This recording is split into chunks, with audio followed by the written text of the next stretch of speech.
It's working now. Now we can drive.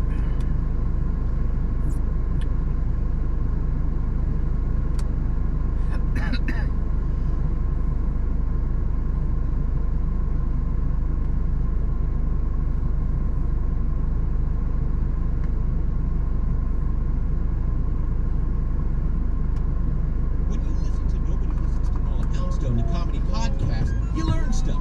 I've been learning to throw a boomerang, because this is the kind of thing that really gets the listeners engaged, you know. Interviews with people who will make you smarter. Does the amount that you learn protect you from cognitive decline? Can't people just listen to the show? Can't they just enjoy a delightful treehouse full of information and I think I'm bleeding. Join us and be a nobody.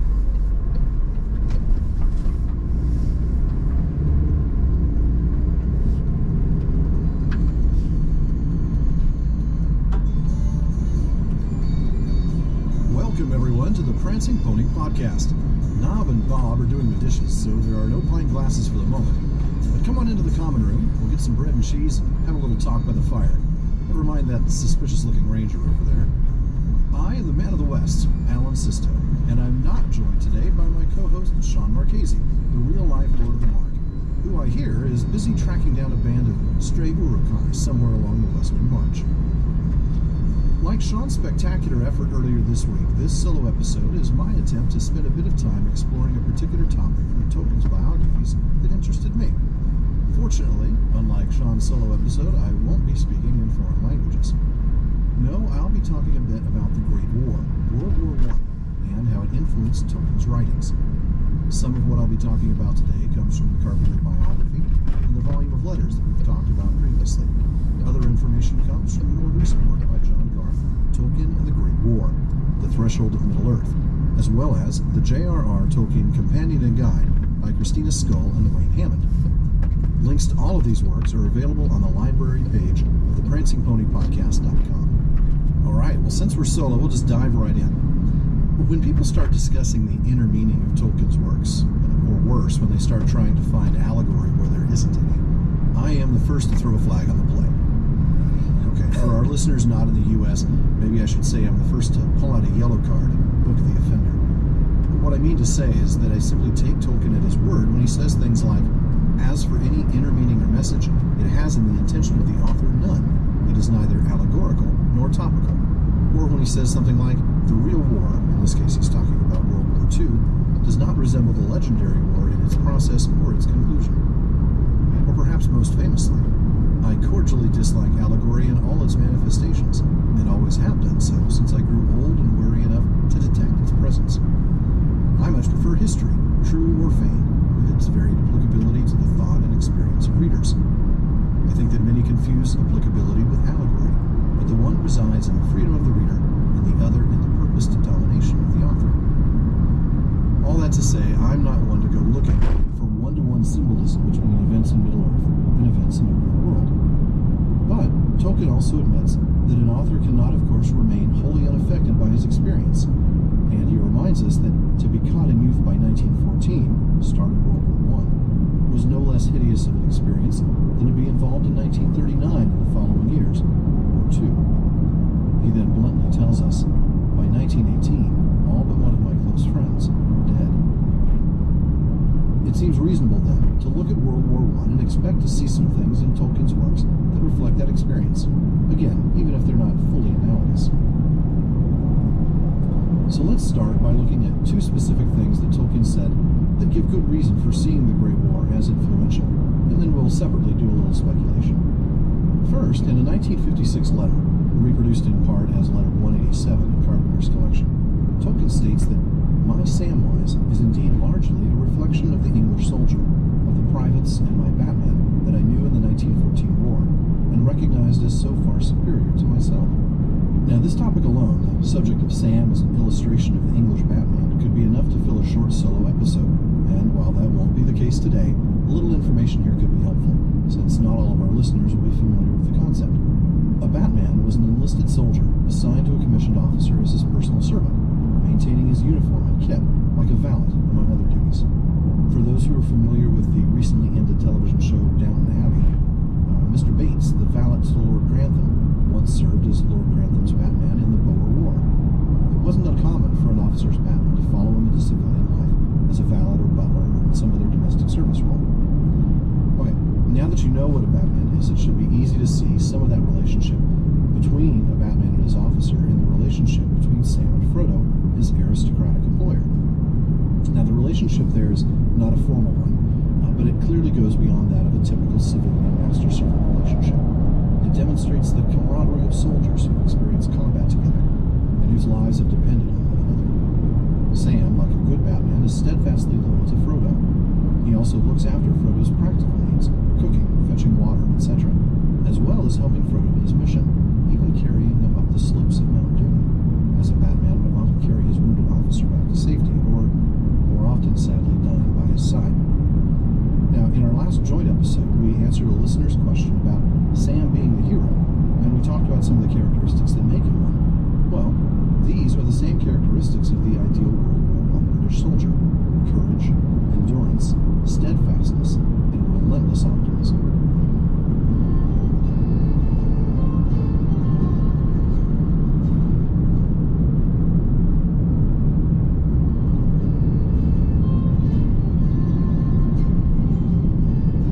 So there's one other thing Tolkien said about the direct influence of World War I, and it specifically had to do with the influence on the landscape of Middle-earth.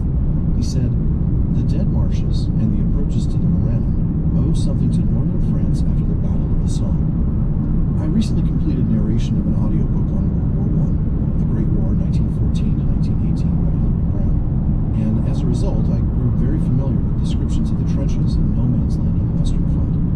Make no mistake, the trenches were a horrible place.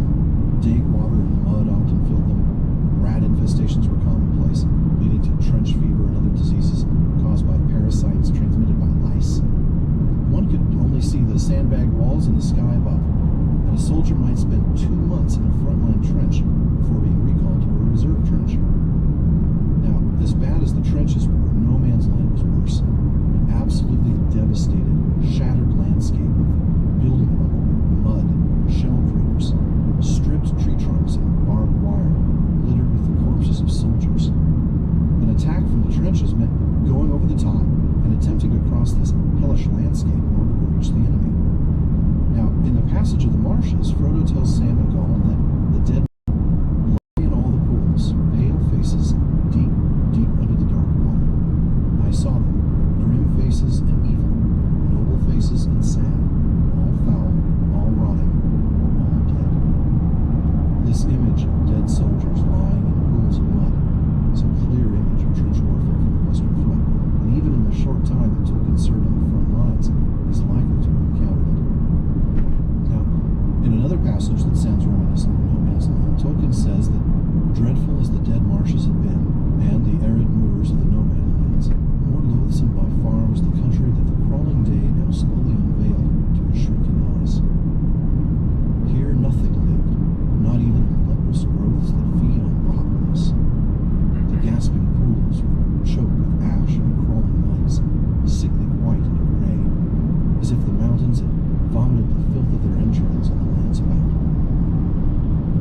And particularly noticeable about this passage is his description of the muds as sickly white and gray, very much like the terrain of No Man's Land at the Somme, because the underlying ground there was a chalky bedrock that, when shattered by continuous artillery bombardment, turned the ground gray and white.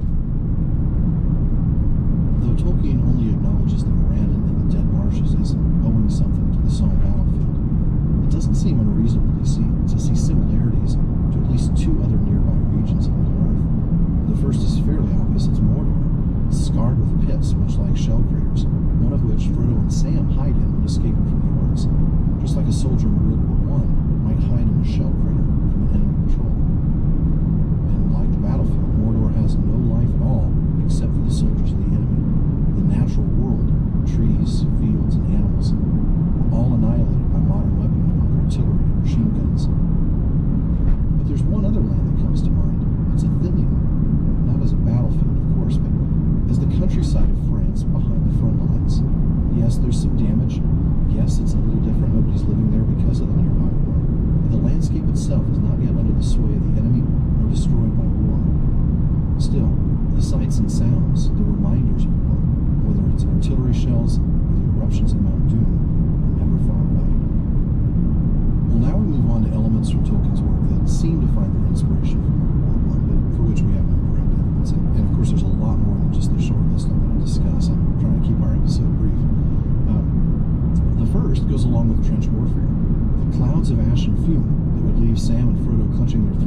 desperate for water. It brings to mind images of the use of poison gas in trench warfare. Gas masks were mostly effective if a soldier got one on in time, but they were hard to fight in and definitely uncomfortable. The use of gas as a weapon was certainly an evil element in World War I that fit very perfectly with the concept of war. The second is the smell of the places that Frodo and Sam travel. They're often described as having a foul or bitter smell, or even in a couple places literally as evil smelling, as though evil has a scent of its own. The battlefield stank as well. It smelled of chemicals, like chlorine gas and others, as well as the smell of gunpowder and explosives, and also of death itself. The animals, pack mules, draft horses that were killed were left to rot. There was no safe way to dispose of their carcasses. And worse, the bodies of men killed in battle were often not retrieved or buried, especially those who died closer to enemy lines. And the next thing, though, is a little bit of a good thing. It's not all is pure terror and evil. That third thing that comes to mind is Sam's reaction lying up at night from the no man's land of Mordor. And here's the passage from the text. Far above the Ephel-Duath in the west, the night sky was still dim and pale. There, peeping among the cloud rack above a dark tor high in the mountains, Sam saw a white star twinkle for a while. The beauty of it smote his heart as he looked up out of the forsaken land, and courage returned to him. For like a shaft, clear and cold, the thought pierced him that in the end the shadow was only a small and passing thing. There was light and high beauty forever beyond its reach. That's one of my all-time favorite quotes, especially from that third volume. I hope I'm not ruining our discussion of that chapter, which is currently scheduled for sometime in 2021, if I'm not mistaken. But the passage reminds me of a verse called Night in the Trenches. This was written by a British officer under a pseudonym, and it sounds vaguely familiar. The stars shine brilliantly, and, these trenches facing north, I gaze at the plough tipping towards Highwood. What joy it is to know that you in England and I out here at least can look upon the same beauty in the sky. They have become seers, images of divine stability, guardians of a peace and order beyond the power of weak and petty madness. They at least will outlast the war and still be beautiful. There's another thing that I'm reminded of, and that is shell shock. There's a moment in Return of the King when Aragorn is leading the armies of the west towards Mordor, that they pass through lands that Frodo and Sam traveled through earlier, and that's the desolation before the Morannon, the gates to Mordor. In this passage, they experience, even without falling artillery shells, what really seems to be shell shock, which is something certainly Tolkien would have been familiar with. Here's the quote. On the fourth day from the crossroads, they came at last to the end of the living lands, and began to pass the desolation that lay before the gates of the pass of Cirith Gorgor. And they could descry the marshes and the desert that stretched north and west to the Emyn Muil.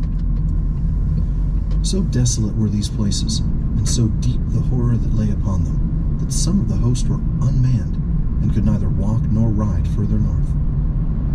Aragorn looked at them, and there was pity in his eyes, for these were young men from Rohan, from Westfold far away, or husbandmen from Lesarnok, and to them Mordor had been from childhood a name of evil and yet unreal, a legend that had no part in their simple life, and now they walked like men in a hideous dream made true, and they understood not this war, nor why fate should lead them to such a pass. Now, fortunately, in contrast to how men suffering from shell shock were often treated in World War I, Aragorn has compassion and gives them another task requiring courage and bravery instead, sending them to recapture Caer Andros. As an aside, the cries of the Nazgul seem to inspire that same sort of shell shock symptoms for those who hear it. And again, I don't think that's a coincidence. Tolkien would have been aware of shell shock and would have experienced, if not experienced it himself, he certainly would have experienced it secondhand through other people in his company and other soldiers that he knew. The last thing that and again, these are just speculation, but the last thing that reminded me of World War I was the way the lives of the four hobbits play out upon their return to the Shire. Seems to me it's a little bit like the way World War I veterans' lives played out on their return from the war. First you have Merry and Pippin. They fought and were wounded in battle, but they weren't subjected to the same experiences of terror that Frodo and Sam faced. It's like they saw combat, but not the brutal nature of trench warfare. Now, maybe I'm downplaying what Merry did in particular, but having faced the Black Rider, But it does seem like, at least in their return, they're put in some sort of a different category. They're able to very easily return to their normal upper-class hobbit lives, just wiser and more mature. Able to take... Well, I'm soon home now, so I will stop the stream and I will see you guys later for